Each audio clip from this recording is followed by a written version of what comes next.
Hello दोस्तों, पिछली video में हमने एटमॉस्फेयर के बारे में पढ़ा था। एटमॉस्फेयर क्या होता है, एटमॉस्फेयर की कितनी लेयर होती है, एटमॉस्फेयर हमारे लिए क्यों इम्पोर्टेंट है। इस पे हर साल बहुत क्वेश्चन आते हैं आपके एग्जाम में, चाहे वो एकेडमिक हो चाहे कंपटीशन से एग्जाम हो, उसमें ये क्वेश्चन सेलेक्ट ही हो जाते हैं। आज हम देखेंगे कि पृथ्वी के आंतरिक संरचना के बारे में। पृथ्वी की आंतरिक संरचना कैसी है, इसके कितने लेयर हैं, इसके बारे में हम पढ़ेंगे। देखिए, अगर पृथ्वी की बात करें, एक पूरी पृथ्वी है, उसके अगर देखिए यहाँ पे एक पृथ्वी का रूप दिया गया है। पृथ्वी के अगर इस भाग को अगर हम काट के देखें तो हमें ऐसी संरचना दिखाई देगी। देख रहे हैं, इस तरह संरचना दिखाई दे रही है। अब देखिए, इसकी 3 लेयर दिखाई है। पहला है भूपर्पटी यानी क्रस्ट। दूसरा देखिए, भूपर्पटी की जो लंबाई है 0 से 100 किलोमीटर तक होती है, गहराई जो है आपकी 0 से 100 किलोमीटर। लेकिन अगर 100 किलोमीटर से 2900 किलोमीटर की बात करें किया जाए तो आता है आपका मेंटल। और 2900 से 6371 किलोमीटर की बात की जाए तो आपका आता है ये कोर रीजन। क्रस्ट देखिए, क्रस्ट जो होता है, क्रस्ट की लंबाई जो है सागरीय स्थानों पर, सागरीय अगर स्थानों की बात करें तो वहां पे कुछ और होगी, महाद्वीपों में कुछ और उसकी गहराई होगी। लंबाई या गहराई जो भी दोनों क्या होगी, और होगी। मतलब गहराई जो है भिन्न भिन्न होती है, भिन्न भिन्न स्थानों पर। अब यहाँ पे एक नॉर्मल संरचना दिखाई दी गई है जिसकी लंबाई अब माना गया है 100 किलोमीटर है। देखिए, पृथ्वी की जो भूपर्पटी है, पृथ्वी का भूपर्पटी है, क्रस्ट है, क्रस्ट की भी 3 लेयरें होती हैं। पहला है अवसादी परत, दूसरा है ग्रेनाइट परत, तीसरा है बेसाल्टिक परत।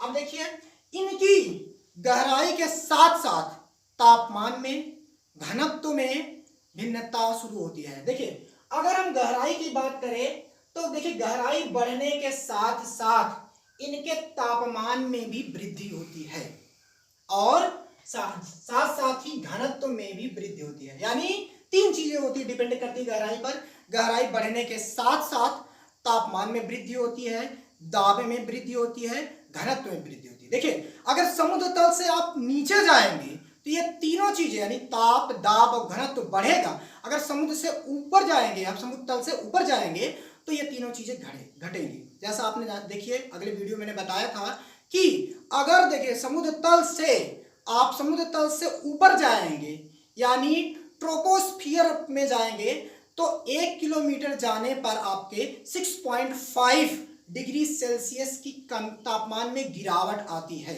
यानी 165 मीटर ऊपर जाने पर आपको 1 डिग्री सेल्सियस की गिरावट आती है। और दाब जो होता है, दाब की अगर बात की जाए तो गहराई पे, ऊंचाई पे जाने पर अगर आप समुद्र तल से ऊपर जाएंगे तो दाब वहां पे घट जाता है। आपने देखा होगा पहाड़ी क्षेत्रों में अगर दाब की बात की जाए तो दाब वहां कम होता है। और अगर आप पहाड़ों पे चढ़ते हैं तो सांस फूलने लगती है क्योंकि वहां ऑक्सीजन की कमी होती है और अन्य गैसों की भी कमी होती है। और वहां पर अगर खाना बनाने की बात, पहाड़ों पे खाना बनाने की बात की जाए तो खाना वहां पे बहुत लेट बनता है अपेक्षाकृत समतल एरिया के। अब देखिए, ताप हो गया, दाब हो गया। अब दाब अगर गहराई में बात करें, दाब गहराई पर अधिक होता है। अब एक एग्जांपल ले लीजिए, आप गहराई में जाते हैं, देखिए जैसे गोताखोर लोग अब गहराई में जाते हैं, समुद्र तल की तली में जाते हैं, यानी समुद्र तल से नीचे जाते हैं जब वो, तो वहां पे क्या होता है, उनको कवच पहनना पड़ता है क्योंकि जब जल का दबाव होता है, दबाव उनकी नसों को फाड़ देता है। फाड़ने के कारण वो होता है इसीलिए वो पहनते हैं, आपके कवच पहनते हैं ताकि उनकी नसें ना फटे, उनके शरीर पे दबाव ना आए। और तो और आप जानते हैं कि गहराई यानी जल की गहराई पे जाने पर देखिए, आपने बांध देखा होगा, बांध की गहराई में क्या होता है, मोटा बनाया जाता है बांध, और ऊपर क्या होता है, पतला बनाया जाता है ताकि जो गहराई में जल का दाब है उसको तोड़ ना पाए। ये था आपके दाब के और ताप के बारे में। और घनत्व की बात की जाए तो अब घनत्व का एक एग्जांपल सामान्य रूप से समझिए। अगर पानी को और तेल को मिलाया जाए तो तेल क्या होता है, जल की ऊपरी सतह पे आके तैरने लगता है। क्यों? क्योंकि उसका घनत्व क्या होता है, कम होता है। इसका मतलब यह है जिसका घनत्व ज्यादा होगा वो नीचे रहता है, जिसका घनत्व ऊपर होगा वो मतलब जिसका घनत्व कम रहता है वो ऊपर रहता है। उसी प्रकार देखिए, यहाँ पे ऊपर की तरफ देखिए आपके भूपर्पटी यानी क्रस्ट में, क्रस्ट का घनत्व 0 से शुरू है, यहाँ पे 0 शुरू है, यहाँ यहाँ पे 5.5 से 10.0 है, मतलब 5.5 से 10.0 घनत्व है। अब घनत्व देखिए धीरे धीरे बढ़ता आ रहा है, यहाँ पे हो गया 13.6 क्यूबिक सेंटीमीटर हुआ है। और देखिए गहराई, देखिए अगर क्रस्ट की बात करें तो अब देखिए, अब क्रस्ट के बारे में हम शुरू करते हैं। क्रस्ट होता क्या है? क्रस्ट पृथ्वी का सबसे ऊपरी भाग है। इसमें जो होता है सबसे मुख्य रूप से, अगर तत्व की बात करें, सभी सबसे मुख्य रूप से तत्व इसमें ऑक्सीजन पाया जाता है। ऑक्सीजन की सांद्रता बात की जाए तो वह 46% पाया जाता है। लेकिन उन तत्वों में अगर धातुओं की बात करें तो धातुओं में पाया जाता है एल्युमिनियम, यानी इस परत को सियाल के नाम से भी जाना जाता है, क्योंकि इसमें अधिकतम मात्रा में सिलिका और एल्युमिनियम मौजूद रहते हैं, यानी सिलिका और एल्युमिनियम मौजूद रहते हैं, इसलिए इस परत को सियाल परत के नाम से भी जाना जाता है। अब देखिए हम चलते हैं, अब देखिए दूसरा परत है इसका। आप यहां से देखिए इसकी लंबाई जो है 100 से 2900 किलोमीटर की लंबाई में आपका आता है मेंटल। जब गहराई यहां से यहां की दूरी मापी जाए, यानी 100 से 2900 किलोमीटर के अंदर में आता है आपका मेंटल। ये मेंटल जो होता है, मेंटल का जो माध्यम होता है, ये दूसरा परत है, मतलब पृथ्वी का क्रस्ट के बाद जो परत आता है उसे मेंटल कहते हैं। मेंटल का मुख्य रूप से जो माध्यम होता है, आप ये कह सकते हो द्रव माध्यम में पाया जाता है। ये पूरा का पूरा जो भाग होता है ये द्रव माध्यम में पाया जाता है। देखिए घनत्व के आधार पर इसे दो भागों में बांटा गया है। पहला है अपर मेंटल, दूसरा है लोअर मेंटल। इसका घनत्व यानी 5.5 और 10.0 यानी 5.5 और 10.0 यानी 10.0 जो होता है घनत्व। अब ऊपर वाले के घनत्व की बात की जाए तो 5.5 होता है, और इसकी बात की जाए तो यह 10.0 होता है। घनत्व के आधार पे ऊपर वाले मेंटल और नीचे वाले मेंटल को बांटा गया है। ये देखिए यहाँ पे, अगर देखिए यहाँ पे 100 किलोमीटर से 700 किलोमीटर की बात की जाए तो ये आता है आपका अपर मेंटल, और 700 किलोमीटर से 2900 किलोमीटर की बात की जाए तो ये आपका होता है लोअर मेंटल। देखिए इस मेंटल के ऊपर एक डिसकंटिन्यूटी पाई जाती है। डिसकंटिन्यूटी, अब देखिए डिसकंटिन्यूटी ये क्या होती है? देखिए जो चाहे क्रस्ट हो, चाहे मेंटल हो, चाहे कोर हो, तीनों क्या करते हैं, इनकी तीनों की गति होती है, तीनों एक समान गति से नहीं चलते, बल्कि इनकी असमान गति, इसकी गति कुछ और होती है, जिसे पृथ्वी की गति कहते हैं हम, तो इनकी गति कुछ और होती है, इनकी गति कुछ और होती है, और कोर की गति कुछ और होती है। गतियों के कारण इनमें एक पतला सा मोरोविक डिसकंटिन्यूटी पाई जाती है, यानी असमानता पाई जाती है, जो कि ये डिफरेंशिएट करता है इनकी गतियों, गति को क्या करता है, डिफरेंशिएट करता, अलग करता है। अब देखिए इसके ऊपर जो होता है एक स्फीयर पाया जाता है, जिसे कहते हैं एस्थेनोस्फीयर। आपने सुना होगा, एस्थेनोस्फीयर का मुख्य कार्य है, जब ज्वालामुखी फटता है तो इसी स्फीयर से पतली स्फीयर पाई जाती है, लगभग अब इतना भी पतला नहीं है, 100 किलोमीटर लगभग होती है, तो स्फीयर इतनी पतली होती है, इसी स्फीयर से ज्वालामुखी का जो लावा होता है, लावा निकलता है, वो इसी स्फीयर से निकलता है, इसका नाम है एस्थेनोस्फीयर।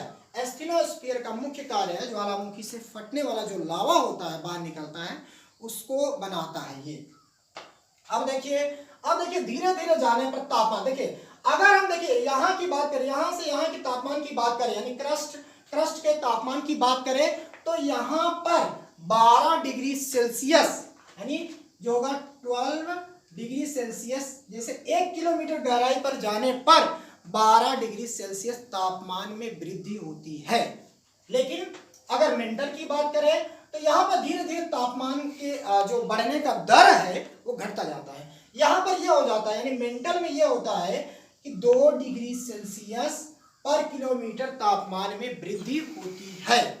लेकिन अब जैसे अगर आप कोर की बात करें, कोर में ये तापमान का दर घटकर 1 डिग्री सेल्सियस हो जाता है। अब गहराई पर जाते हैं, अब देखिए 2900 से अगर आप 6371 किलोमीटर गहराई पर जाएंगे तो तापमान में वृद्धि तो होगी, लेकिन इनका दर बढ़ने का जो दर है वो घट जाएगा, यानी 1 डिग्री सेल्सियस पर किलोमीटर के हिसाब से ये इसमें वृद्धि होगी।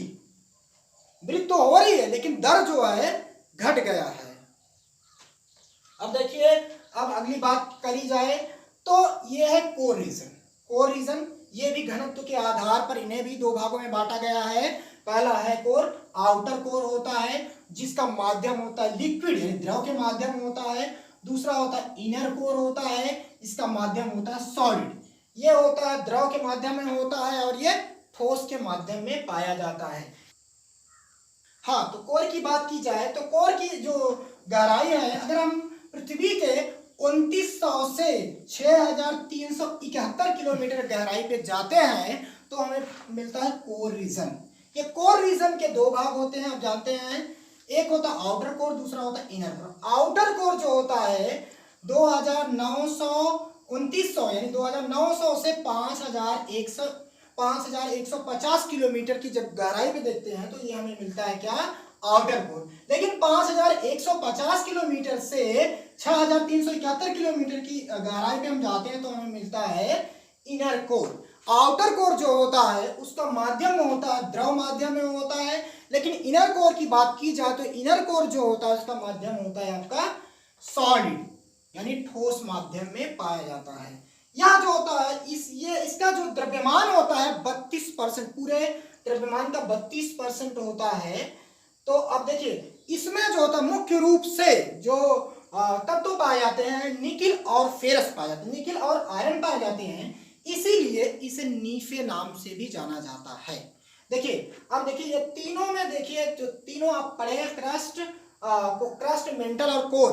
क्रस्ट को आप सियाल कहते हैं, मेंटल को सीमा नाम से जाना जाता है और कोर की बात करें तो नीफे यानी निकिल और आयरन की कंसंट्रेशन सांद्रता पाई जाती है, इसीलिए इन्हें अलग अलग नामों से जाना जाता है, यानी सियाल, सीमा और नीफे नाम से जाना जाता है। अब देखिए ये पूरा का पूरा संरचना है, पूरे संरचना के बारे में पहले ये आउटर कोर को कहते हैं क्रस्ट को, और नीचे ऊपर वाले भाग को क्रस्ट कहते हैं, नीचे बीच वाले भाग को मेंटल कहते हैं, और सबसे निचले भाग को कहते हैं, इसको आप जानते हैं, इसे कहते हैं कोर रीजन।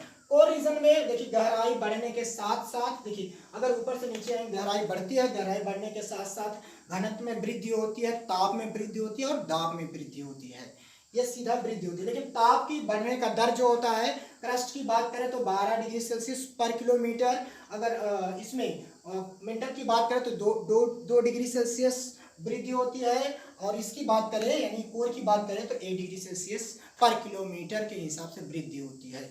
वृद्धि की दर जो होती है समान नहीं होती है, लेकिन वृद्धि होती है, सब में तापमान में वृद्धि होती ही होती है। तो ये तो था आपके आंतरिक पृथ्वी की आंतरिक संरचना के बारे में। आंतरिक संरचना में अगर सबसे बड़ा भाग देखा जाए पृथ्वी की, तो ये सबसे बड़ा भाग होता है आपका मेंटल वाला भाग होता है। मेंटल जो होता है पृथ्वी के आंतरिक संरचना का सबसे बड़ा भाग होता है। ये तो था मुख्य रूप से पृथ्वी की जो आंतरिक संरचना है उसके बारे में अध्ययन किया गया। अब इससे संबंधित कुछ क्वेश्चन के बारे में हम अध्ययन करते हैं।